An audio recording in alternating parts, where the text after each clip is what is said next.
Thank you for purchasing your sewing pattern from www.studio82pattern.com. Next, I'll briefly explain how to print the PDF sewing pattern on both Mac and PC systems. Then, when printing the PDF pattern, using Preview on a Mac system, simply ensure that the scale is set to 100% and automatic rotation is disabled.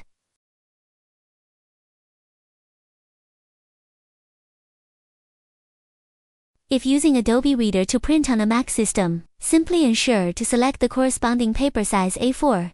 In this case, disable automatic rotation and set the scale to 100%.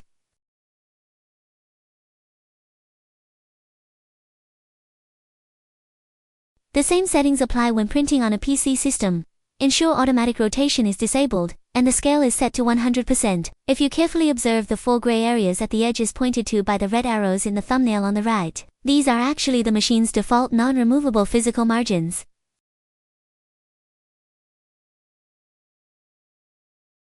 When you print out the pattern, you should know different printers may have different default margin value.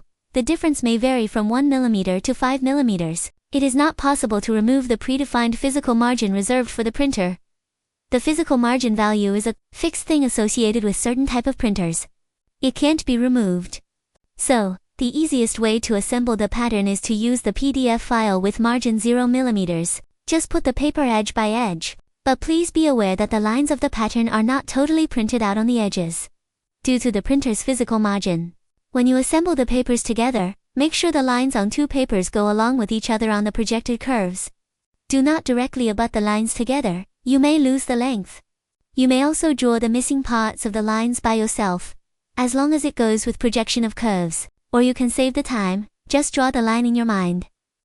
One more thing, you must first assemble the printed pattern pieces together before cutting out the actual pattern. Otherwise, you will end up with numerous loose pieces, and won't know how to put them together.